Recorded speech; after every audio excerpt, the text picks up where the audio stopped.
review. Book 101 is all about the books that are read for the last 40 years. And today I have my special guest.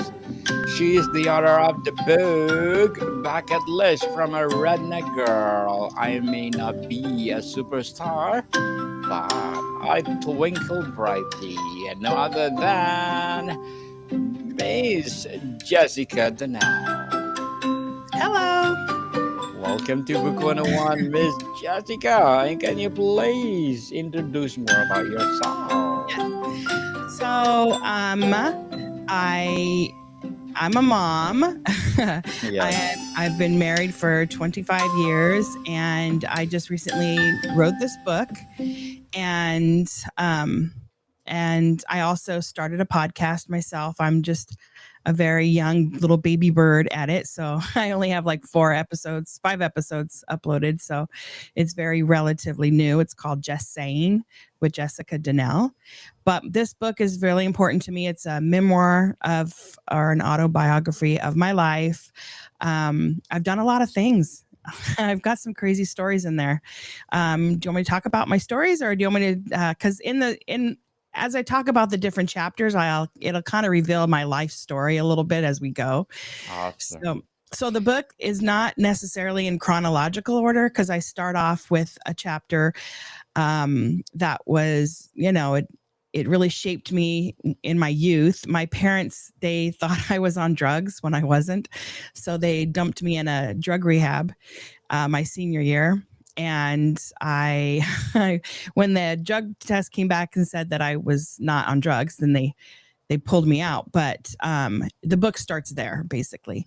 And I am very negative towards my mother. I don't talk nice of her, not often, but as you go through the book, I start to grow up a little bit. And as an adult, after doing all the adulting and the life lessons that I've learned, it comes full circle towards the end of the book, where I kind of understand where my mom and dad were, and why I was put through so much. But then I do talk about, I had eye surgery when I was little. So I was teased a lot. I was called Popeye because I had a lazy eye. So kids weren't very nice. And my parents decided to get me surgery. And I talk about that. And in how I'm talking about it in the book is how I'm feeling at the time. So it's a little juvenile, my thoughts at the time. And those are the things I was thinking when I was younger. And so you'll kind of get an idea of me growing up. I've been through a lot of different things. My parents were very stern towards me. I guess maybe I was hyper.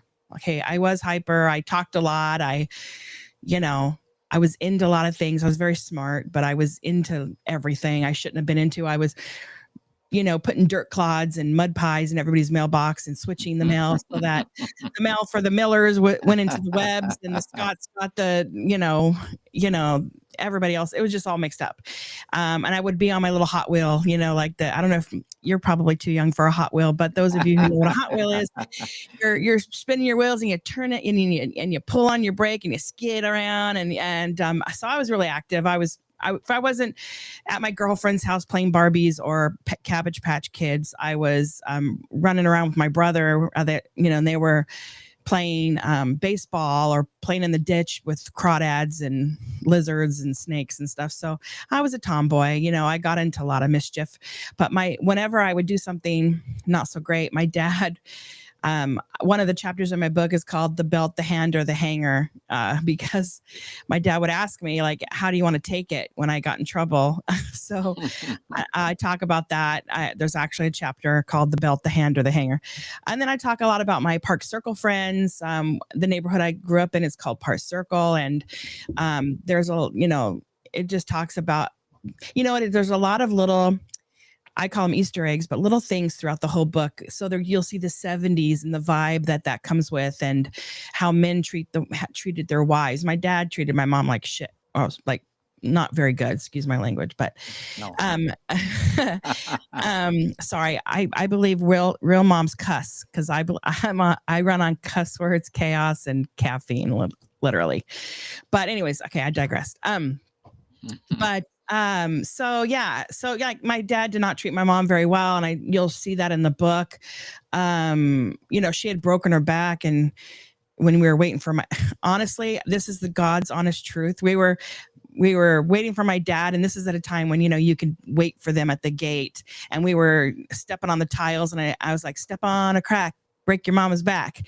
And literally my mom bent over to pick up my little sister, and she literally broke her back. I am not kidding. That is the absolute God's truth. And so she was in a lot of pain, and when we met my dad at the gate, he threw on his luggage over her, her strap over her shoulder, and she's like, I hurt my back really bad. And he's like, I don't care, let's go. And made her carry not only my sister, but his luggage to the car. So that's kind of like how women were treated a little bit back in the 70s. So throughout my book, you'll see some 70s, a lot of the 80s. I'll talk about my yellow Formica kitchen. So not only was the counters yellow, but the refrigerator, the stove, the garbage disposal, the telephone.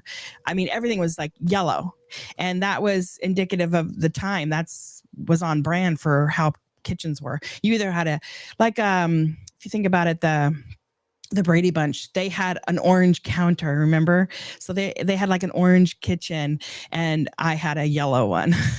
So I talk about little things. And those people, if you're a Gen Xer or even if you're a millennial, you might know some of the things might sound real familiar. You'll find a lot of yourself in the book. It's very funny. It's very humorous. I self-deprecate a little bit. So I don't, there's times when you think that I have no self-esteem. And then there's times when you think, man, that girl really thinks a lot of herself, So I'll talk really good of myself, and I'll talk really bad of myself. I talk about private school where the nuns would smack me across the face because I spit on the grass. There's a lot of that in there. There's a little bit about my religion. I grew up in a Catholic church, and we weren't really a religious family, but it seems like religion was part of my life all through growing up in some weird way. And I have a story in my book about my girlfriend and I. We took off and we went to Utah, which I didn't run away. I mean, I had already graduated high school, but we took off when my parents were out of town. And then when I got to Utah, my brother's like, Mom and Dad called the police and you're in so much trouble. And I was like, okay, let's go home. And so because I can get lost in my own neighborhood, I literally went the opposite direction home, and we ended up in Idaho. And so I go into a story. It's crazy, but I go into it, and it's called My God Story because I felt like we were like rescued. And read the book. It's really interesting. I had a schoolyard fight at, I'm going to get you at 3:00. And honestly, it was like the biggest thing our school ever went through until we had a school shooting. My school was one of the first school shootings ever. In 1992, we had a person that I knew went to our school and shot up the school. 4 died. One was a teacher, and 3 of my friends. And he wounded and shot like 9 others, held 60 hostages for 12 hours. It was a big thing. I talk about that in the book, and it's called Forever Living with PTSD, because we still have these wounds from that. And in fact, the reason why I didn't make a lot of headlines was because the Rodney King verdict came down on April 29th. And then and then the next day, April 30th, was the riots. And then the next day was our shooting, May 1st. So it didn't make a lot of news, but they did make a movie about it. Henry Winkler, if I can say his name right, and Freddie Prinze Jr. and Ricky Schroeder was the main character. So they did make a movie about it. I think it's called The Siege at Johnson High, something like that. You can get it on Prime Video, I think, pretty sure. So it was it's something that has shaped me in my life. And we commemorate it on Facebook, but we don't get a lot of notoriety for being like one of the first. So I write about that in the book. My car caught on fire and exploded. I barely made it out alive. That's in the book. There's some stuff that I never told anybody, and I put that in the book, and it's very hard to talk about even today, and I probably won't say a lot about it, but the chapter's called Shh, Pretend You're Asleep. And so that's just a chapter. I don't want to talk about it, but it's a chapter in my book, and I had to get it out there. I had a Jerry Springer wedding. My family could not get over themselves to let me have a day, and it was just a crazy day of my sister's husband at the time saying he's going to kill himself, and then my brother announcing he's going to get married, and just a whole bunch of stuff happened. And so that's a chapter. And then I built one of the largest preschools in my town. I started from my living room. After I met my husband, excuse me, I did meet my husband. It was 28 years ago, still together today.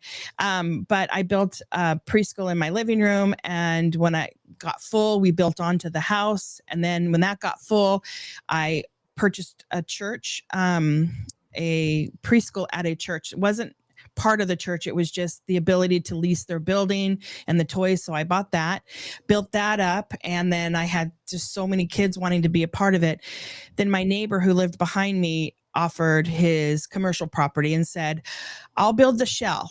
It's going to be 4.2 million. And then you house everything on the inside, and then the play yard in the back, which was 30,000 square feet. So I didn't have a degree at the time, so I figured out how to do it with Google, and I made a business plan, and I found somebody in town that helped me get the statistics to show that there was a need for daycare in our area, and then SBA gave me a loan for $700,000, and I equipped the school that looked like a magazine. It was so beautiful. It was like the perfect preschool. And I had a staff of 28.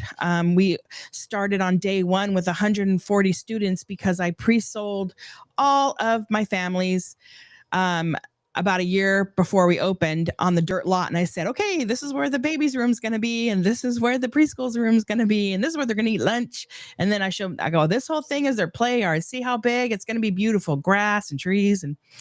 And so I pre-sold them. So on day one, we had 140 students. It was a very crazy first day. I mean, can you imagine like just opening the doors and then you're like, all right, now what's next? You know, it's kind of, it's very, it was kind of crazy. But then I opened at the wrong time. 2008, we were going, all of a sudden, we didn't know this was going to happen, but all of a sudden, we had a recession, or we had like the economy went to the, crapper. And so, all the families were losing their jobs. I had, when dad's off work, he doesn't need daycare. He can watch the kids. Or when mom gets fired, that's mom's going to watch them. And they, instead of getting the education, they just said, I can't afford it because we don't have a job. So I went from, at the time I had 188 students. I went from 188 to 88 in like a few months time. And I was injecting my own money into the school. It was getting really difficult to hold on to it. And then I got pregnant and gave birth to my daughter, and she needed open heart surgery. And so these are all the stories in my book, but my daughter has tetralogy of Fallot. They call it Blue Baby back in the day, and that's why the chapter is called Blue Baby. But it's a very touching story about, what it's like to hand your daughter over to somebody as they're taking her to surgery. And it's not the easiest thing to happen. So I go into detail about that. And then after my daughter was getting better, I went to school and got my master's degree, and then got a job in broadcast media, and then wrote the book. And then so that's where I'm at now. I wrote the book. Now I have a podcast. I talk about parental things, mom stuff. And, I try to bring things that are be interesting to parents on my show. Basically, that's what I do. Miss Jessica Danel, thank you so much for sharing your knowledge and wisdom to the Thank world. you. And we salute you for doing that, helping, well, our generation, our small generations will empower our, for sure, our generation to come. How does the book reflect your southern roots, living near Atlanta and embracing terms like yo, yes, and mom? Funny. Well, I'm not. I'm actually from Northern California. I know the redneck name gets kind of confusing, but I'm from Northern California in a small town, farming town, and so hence the redneck. I didn't want to call it white trash because I don't view myself as that, but I wanted, but redneck was more fitting because it is a small farming town, and it's a town where everybody knows everybody. That's why when I got in my, I it's funny. The story is okay. So let me just tell you the story real quick. So my Go ahead. one of the chapters is called "I Just Had to Do It." Okay, I just had to do it. So everybody in my town would share their clothes. Not in my town, but in my school, let's say. If I needed a prom dress, I used my friends from Winter Formal or something, and I wore that. And we'd always switch what everybody. One of my friends saw that I was cold and or acquaintance kind of friend. I guess we're all friends. I don't know. The school was so close, but so she says, "Oh, you look freezing. Here, take my jacket. I'm hot." She goes, "You can wear it." Because it in Northern California it can get really cold in the mornings. I was like, "Oh my God, thank you so much." So I put my hands in the pocket after she left, and there was like something in there. And of course, me being a teenager, I pulled it out, and it's folded like an envelope, like really really tiny little envelope. And I was like, I'm gonna open it because why not, right? And Why I not? read it, and I should not have been reading it because it had all these secrets from her friend that said, "I'm pregnant and should I keep it?" and all this stuff. It was like really juicy. And I Yeah. was like, oh my gosh. And of course, me being a freaking brat, I went and told all my friends. So I told Jackie and Janelle and all my friends, and just the two good friends, not everybody, but and I go, look at this, it's so crazy. So I try to fold it back, but apparently I folded it wrong. So I put it back in the pocket, and she goes, "Oh," she came after lunch. She goes, "Here, let me see that." And she goes, and she looked at it. She knew that I read it because I folded it incorrectly. And Mhm. she's like, "Did you read this?" And I'm like, I looked at her with a like a Lucille Ball kind of grimace, and I'm like, well, you know. And she's like, she got so mad at me. So then I was hanging out with my buddies, and she comes over to me, and she's like, "I'm gonna kick your ass." And at the end of after school, which is like your 3 o'clock, 3 o'clock high, like that movie. Like, okay, so I said, "I am so sorry. I know I did a bad thing. I should never have done that. I'm so, so sorry." And so everybody around, I thought all these girls, we were going to start fighting right now. And all the girls are like, "She said she was sorry. Like, get over it. She's sorry." She's like, "No, I'm still going to kick your butt." And of course, I was going to graduate in 2 weeks. And if I partaked in this fighting, I wouldn't be able to graduate with my friends and walk the stage. So I said no. And someone goes, "Why don't you meet at her house and then you're home and then they can't come after you for being at school?" So everyone's like, "Yeah, yeah." So that's what we did. There was 30 different cars caravanning to my house, and we ended up on the streets of Wildwood, which is my street. And I talk about that in the book. It was crazy. My mom thought I was abducted. She goes, the neighbor said Jessica was abducted by Mexicans. And then because we took the fight somewhere else. And so the police came. And the funny thing is I feel like the police came many, many times in my life throughout the story. I kind of was thinking, how many times did my mom call the police on me? I don't even remember. It was so many times. It's crazy. And in the book, you'll see it. I mean, I was one of those kids that did nothing really bad. I got great grades. I was on the cross country track and basketball team. I was a school photographer. I was on the yearbook. I was an ASB officer. So like I was like a vice president. I wasn't vice president, but I was like the rally commissioner, like the person that did all the rallies and stuff. So I was like a go-getter at school, and I was I was popular. I didn't do drugs. I didn't smoke, didn't really drink, but I didn't I mean, I got in so much trouble at home for every little thing. and it was crazy. So the story is just it evolves. You'll see all the different things. You'll be like, I can't believe you've been through all that. That's nuts. And at the end, you'll laugh.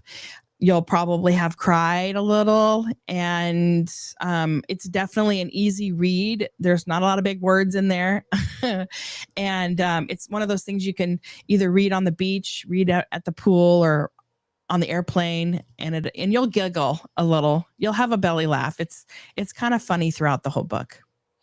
Miss Jessica, as an author, a podcaster, what are your short-term and long-term goals? Well, I'd like to keep doing this. I actually started a romance novel, so I'm working on that. I'm like 5 chapters in, but I'm kind of stuck right now. But so I'm writing a romance novel. I was thinking maybe since I have a long relationship with child education, I might write some children's books too. So those are kind of things that are on my horizon. I plan to do the podcast. I just got it started, so I plan to do it as long as people want me around and want to listen to me. Right now, I think I've got like 12 people listening to me. Now I don't know how many people are listening, but I'm hoping it's more than 12. Go check it out. It's Just Saying with Jessica Danel, and my first 4 I think are cringing, but I'm getting better at it. I'm getting more conversational. I'm not taking it too seriously. It's more of just having fun now. You gotta kind of groove into the fun part of it. Otherwise it gets to be like work, and that's no fun, right? So, Yes, you right, should have the passion of what you're doing so that even you're tired, you have the dedication to do it. right. Miss Jessica, thank you for that short-term and long-term goals, and looking forward for more success and good luck to Thank your you. goals. And what would your piece of advice for those people out there want to be a podcast host as well as an author? Of Well, course, an entrepreneur. true. Now, an entrepreneur, let me just tell you one story. Okay, it started for me in the 3rd grade when I would charge my friends the exact money that was left over after lunch, the 25 cents, because lunch was 75 cents and they always had 25 cents left over. I'd charge them 25 cents to go look at my dad's Playboys in his bathroom, and they'd give it to me. And 25 cents was a lot of money when candy was only 1 cent, right? So I, Yes. I was an entrepreneur at very early age. So if you feel as though you want to be a mamapreneur or an entrepreneur and you want to do it, one of my chapters in my book is called Domination by Determination. And I truly believe that. In fact, I wrote it on a poster board in high school and I put it across the whole building from one end to the other. And it was the biggest banner you've ever saw, because I truly believe if you're determined to do it, you will do it. All you have to do is do the first step. Like I said, I did not know how to write a business plan, and all I did was Google it. And I started from there. And I think if you really want to start a business plan, which maps out everything, will show that either you will be successful or you won't be successful. And so it'll show you like in advance before you make the first step, like if it's doable or not. And so that's why business plans are important. That's why banks want them sometimes. And it also helps you kind of map out your plan of action, so to speak. And so I would definitely go there. And also, just if you want to do it, just do it for God's sake. Like, just do it. Yes. Just do it, people. Just And Nike I'm said. telling you, Just do it. Stop procrastinating. So, right? Miss Jessica, before we wrap up our discussion for today, I'm inviting you to please do listen to my other podcast, people.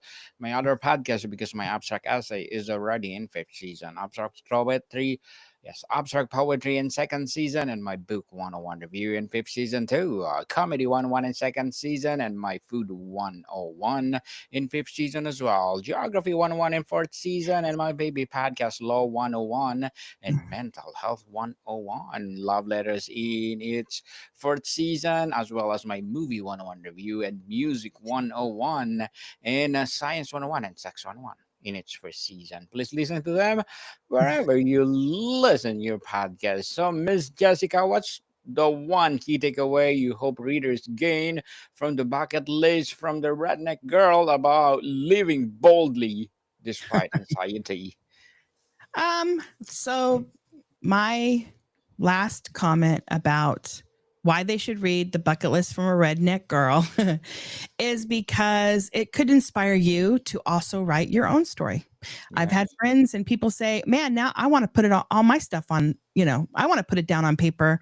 And I also want to tell people about all the crazy things that I've been through because believe it or not, people want to listen and they will find a piece of themselves in your word. And I think that that's really, it makes you feel good inside. And that's why I love the book. And you will too. Yes, definitely. Miss Jessica Danel, thank you so much for sharing your knowledge and wisdom to the world. So can you please invite our listeners to support your debut memoir? Thank you. So where do people can buy your book, Miss Jessica? Amazon. You can go to Barnes and Noble. You can go to Apple Books and Google Books, and you can get it on ebook. And in 6 months, you'll be able to get the auto book, but it won't be me talking, which kind of suck. But you can get the auto book, and it'll be available in like 6 months. Yes. People, let's support Miss Jessica Danel because if you support her, for sure, more empowering books to come. For sure, more and more empowering business as well, and more empowering advocacy to come. So, Miss Danel or Miss Jessica Danel, thank you so much for your time. Thank you. I appreciate it. Thank you. More to come, people. See you soon.